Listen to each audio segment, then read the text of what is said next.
最近在网络上啊，经常听到一个词叫做精神内耗。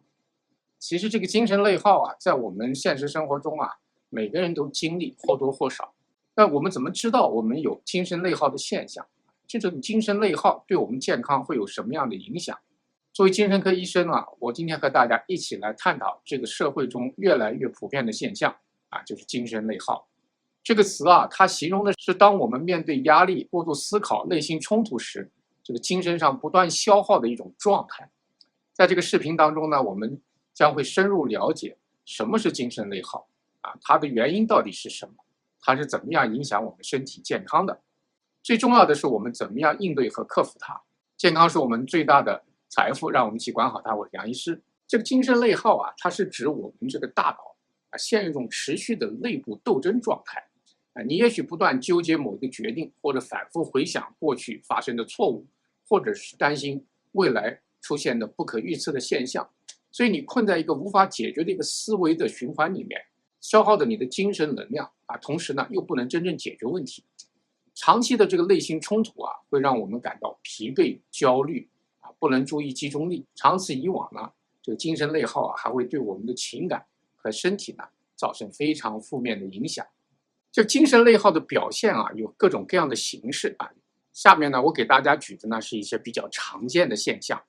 第一呢，就是持续的过度的思考和担心啊，你可能无法停止对某个问题的思考，反复的权衡利弊，最终呢，你还是不能做出决定，甚至怀疑自己做出的每一个决定呢都有问题。第二个呢，就是自我怀疑，你要经常质疑自己的能力啊，或者是生存的价值，觉得自己呢做得不够好。第三呢，就是注意力啊很难集中，因为这种反复的精神内耗啊，就让你不能够集中精力处理日常的一些事情，因为你的大脑呢已经被非常繁杂的这种思维噪音啊所占据。第四呢，就是情感上的疲劳，即使没有进行大量的体力活动啊，这种精神的内耗啊，也让你感到身体上的极度疲惫。另外呢，就是睡眠问题啊，因为精神内耗啊，很容易导致失眠啊，或者睡醒了以后呢，仍然感觉到没有休息够。这个精神内耗到底是怎么存在的呢？它其实背后的因素很复杂，有心理的、生理的、社会的，以及我们灵性层面的原因啊。首先，我们来看一下，在心理上会有什么问题造成我们精神内耗。第一呢，就是完美主义倾向。完美主义者往往对自己和他人的要求都很高，害怕失败和犯错，过度的纠结于细节，结果呢就是长期的精神消耗。第二就是过度的反思和自我批评，经常回顾过去的经历并质疑自己，过度思考问题，这也容易导致内心的冲突和精神的疲惫感。第三呢，就是决策困难做决策的时候啊，就非常纠结，权衡利弊，反来覆去，让自己呢做出无法选择的这样一个状态这就是导致了我们所谓的精神内耗。生理因素也是有的，有的人呢神经递质失去平衡大脑中的多巴胺、血清素、去甲肾上腺素这些神经递质失去平衡的时候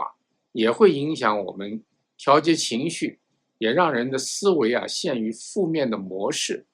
很容易导致精神内耗在这里呢，我们大家可能想起我们以前讲过的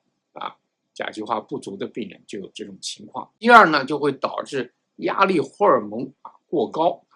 长期的压力下，我们身体的皮质醇水平会升高，它对大脑的功能和情绪调控都产生比较负面的影响。另外呢，就是睡眠不足，睡眠质量差也会影响大脑的修复能力，让精神内耗呢也变得很严重。那么从社会角度来讲呢，第一呢，就是社会的期待和压力现代社会对成功的定义常常集中在物质成就上，买车、买房、买珠宝这些让人感觉到呢，在不断的比较就很容易陷入内耗和焦虑。第二就是人际关系，人和人相处的时候不同的看法不同的矛盾、不同的性格等等，都会导致呢情绪和精神的内耗。那么灵性的因素是什么呢？思维医学相信人是有灵魂的。那么人的灵魂呢，在这个精神内耗方面也起着作用。比如当一个人对生活的意义感到迷茫无法与内在的信仰、价值观保持一致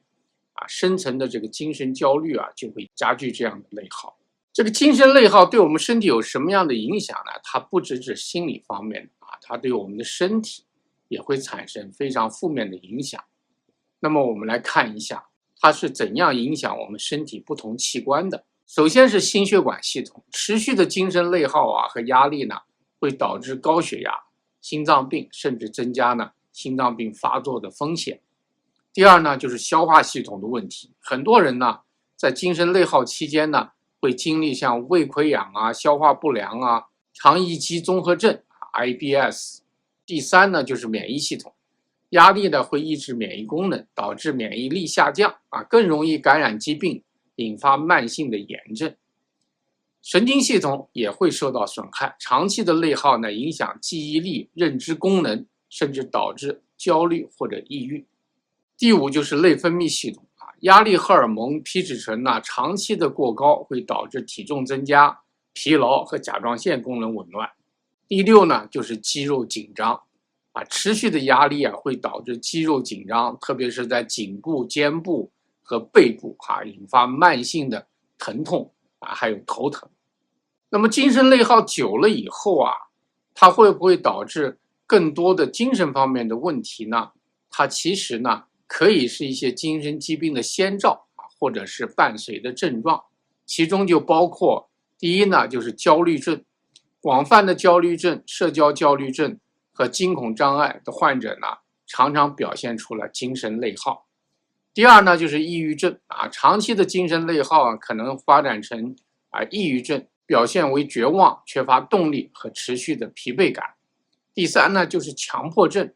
强迫症的患者由于没有办法控制强迫性的思维和行为啊，常常陷入精神的内耗。第四呢就是创伤后应激障碍啊 PTSD， 经历创伤的个体啊，在回忆创伤事件的时候呢，精神内耗呢也会加剧。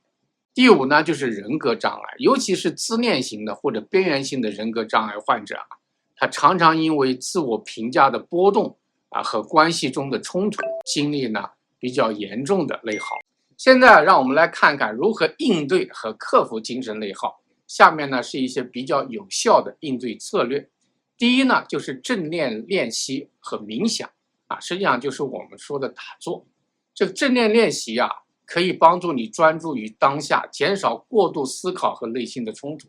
每天花上10到30分钟做简单的打坐练习呢，可以有效的缓解精神内耗。第二呢，就设定比较现实的目标啊，定一些小目标可以实现的，不要追求完美啊，有足够好就行。将任务呢分解成更小的步骤，这样的话就可以减少焦虑感啊，比较容易达成这样的有一定的成就感和掌控感。第三呢，就是使用一些决策的框架，你要面对一些复杂的决策的时候啊，把优缺点列成表啊，或者结构化然后呢，避免陷入这种无休无止的思考循环，找出一个决策的程序啊。第四呢，就是要学会休息，定期呢让自己休息一下啊，给大脑和身体呢一个放松的机会啊。简单的活动啊、散步啊、深呼吸啊、短暂的睡眠都能够有效的降低压力、恢复精力。第五呢，就是寻求专业的帮助。你觉得自己想了各种办法都无法独立应对精神内耗啊，你就可以找一些心理治疗师和咨询呢，也是一个很好的选择。有一些认知行为疗法和正念疗法呢，在缓解精神疲劳方面都有很好的效果啊。必要的时呢，做一些血液、尿液的检测，看看有没有营养素的不足啊、甲基化不足比诺尿症铜过量等等啊。那么这些呢，配合你做日记、打坐咨询心理治疗呢，可能会得到更好的结果。这个精神内耗是现在社会中很多人都会经历的一种状态。那么但是呢，你通过对它的认识我们可以逐渐呢能够感受到和掌握这个内心的焦虑然后呢我们能够控制它、平衡它，照顾好我们的心理健康和身体健康如果您觉得今天的视频呢对您有帮助，请点赞、订阅分享给可能在经历着精神内耗的朋友感谢大家的观看，我们下次节目再见。管理世界，守护健康，我们下次节目再见。